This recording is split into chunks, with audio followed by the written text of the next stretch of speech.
पर्णा आता तुझी जबाबदारी तुला मी निमंत्रित करते. जबाबदारी अशा अर्थाने की नव्या पिढीतली आहेस तू, त्यामुळे तुला आज काय वाटतंय याची आम्हाला खूप मनापासून उत्सुकता आहे. स्वागत करूया पर्णाचं.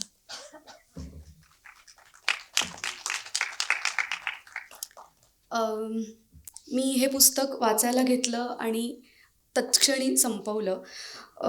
आणि खूप इन्साईटफुल वाटलं हे पुस्तक. मी काही फार चांगली वाचक नाही आहे, म्हणजे खूप वेळ लागतो मला वाचायला किंवा खूप मी कंटाळा करते वाचनाचा. पण अ, अशा एका टप्प्यावर हे पुस्तक माझ्या हाती आलं, जेव्हा मनात खूप कोलाहल चालला होता.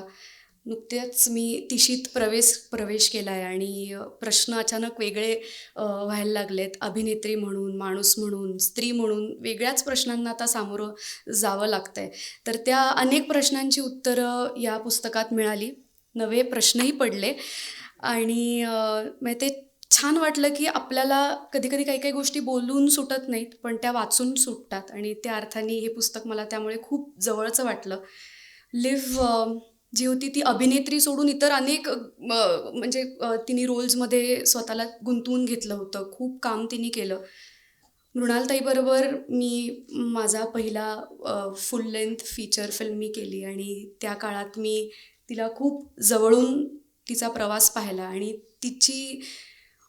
तिचा जो शोध आहे जीवनाबद्दलचा तो इतका विलोभनीय आहे. म्हणजे दिग्दर्शक म्हणून, आई म्हणून, बायको म्हणून, नातेसंबंधांविषयी, आजूबाजूच्या समाजाविषयी, हिस्ट्रीविषयी तिला इतकी ओढ वाटत असते आणि त्याच्याविषयी विविध गोष्टी जाणून घेण्याची तिची एक धडपड चालू असते आणि ती मी खूप जवळून बघितली आणि मला तेव्हा ते अमेझिंग वाटायचं, की ही बाई काय-काय करू शकते आणि हे सगळं ती अत्यंत काटेकोरपणे आणि सगळं वेळच्या वेळेला. म्हणजे मला आठवतं रमा माधवच्या सेटवर कधीच जेवण उशिरा दिलं गेलं नाही किंवा बऱ्याच वेळेला फिल्मच्या सेट्सवर असं होतं, की अरे सगळं काय कोलमडतंय त्या दिवशीचं शेड्यूल आणि काही वेळेवर चाललंच नाही. पण रमा माधवच्या सेटवर इतकं सगळं नियोजन काटेकोरपणे चाललं होतं, की असं वाटलं, की बायका किती छान मल्टीटास्क करू शकतात ह्याचं ती एक जिवंत उदाहरण तिच्यात मला दिसलं.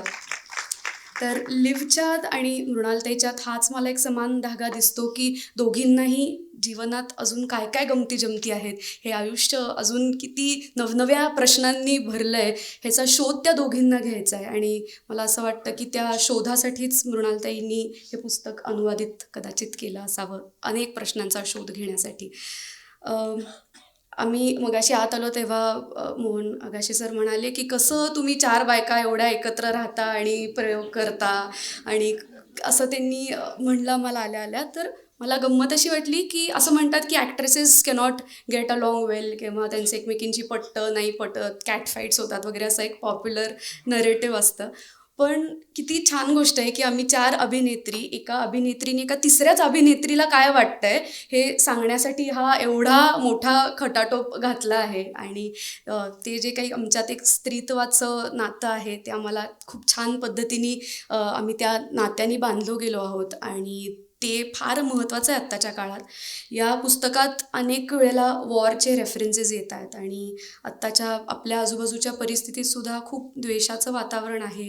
युद्धाचे जे काही आत्ता आपल्याला फोटोज बघायला मिळतात, व्हिडिओज बघायला मिळतात, ते खूप डिस्टर्बिंग असतात आणि सारखं कुणाला तरी कोणतरी मारून टाका असं म्हणतंय, राग-राग करतायत लोकं एकमेकांचा. ही जी काही पुरुषी आत्ता आजूबाजूला द्वेषाचं वातावरण आहे, तर त्यात लिव्हसारख्या किंवा मृणालताईसारख्या आणि या पुस्तकात येणारं जी स्त्रीत्वाची भावना आहे, स्त्री असं नाही मी म्हणत आहे, म्हणजे आपल्याकडे बऱ्याचदा स्त्री असणं आणि स्त्रीत्व असण्याच्यात गल्लत केली जाते, पण त्या स्त्रीत्वाची आत्ताच्या काळात गरज आहे. कारण काय तीच एका शांततेचा, आशेचा किरण असू शकतो असं मला वाटतं. त्यामुळे थँक्यू मृणालताई या पुस्तकासाठी.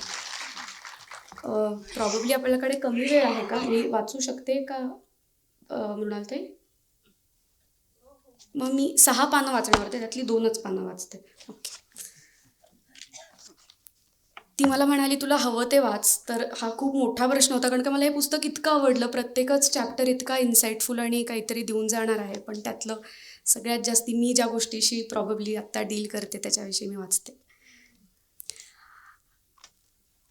हल्ली मला फार पटकन राग येतो. तसं पाहिलं तर चांगलंच आहे. म्हणतात ना, की संताप असतो तिथे बदल घडण्याची इच्छाशक्ती असते आणि घडण्याची शक्यताही. विरोध करण्याचा अधिकार असणं फार फार महत्त्वाचं आणि तितकंच आवश्यकही. काय गंमत आहे बघा. इतर अनेक स्त्रियांप्रमाणेच लहानपणापासनं माझ्यावरही सतत जुळवून घ्यायचेच संस्कार झालेत. मुलीच्या जातीला इतका राग बरा नाही बरं, अशा प्रकारचे डोस ऐकतच आम्ही बायका मोठ्या होतो. का ना असं? म्हणजे संताप, राग या खरं तर मानवी भावना आहेत. त्यात कसला आलाय लिंगभेद? पण काही भावना पुरुषांना जणून बहाल करून टाकल्यात आणि म्हणूनच राग येणारी स्त्री मग पुरुषी, अनाकर्षक आहे असं म्हटलं जातं. छोट्या छोट्या मुद्द्यांवर कुठेही गुद्दागुद्दीवर येणारे पुरुष स्वतःला हवं ते साध्य करून घेतातच. पण आम्ही ते खाली मान घालून का ऐकून घेतो?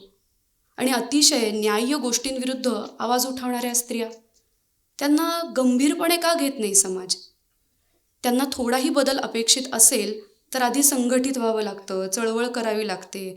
बदल घडवण्यासाठी आधी अन्याय विषयांवर किमान बोलावं लागतंच.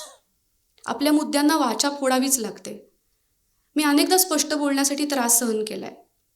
अनेक राजकारण्यांची पुरुषी आरेरावी, स्वार्थी वृत्ती आणि लबाडी नजरेआड कशी करायची आणि का? मी अशा गोष्टींवर व्यक्त झाले की माझ्यावर टीकेचं झोड उठतं. माझ्याकडे अगदी रणचंडी असल्यासारखं पाहिलं जातं, मला मर्दानी म्हणून संबोधलं जातं आणि यालाच घाबरतात बायका. म्हणूनच मनात येतं ते बोलत नाहीत. खऱ्याखुऱ्या भावना लपवून ठेवतात. मला तर कधीकधी असं सुद्धा वाटतं की स्वतःला राग येतो याची सुद्धा त्यांना लाज वाटते बहुधा. घाबरतात त्या स्वतःच्या संतापाला. पुरुष मात्र आपल्या भावना कधीही, कुठेही आणि कशी त्यांना वाट करून देतात.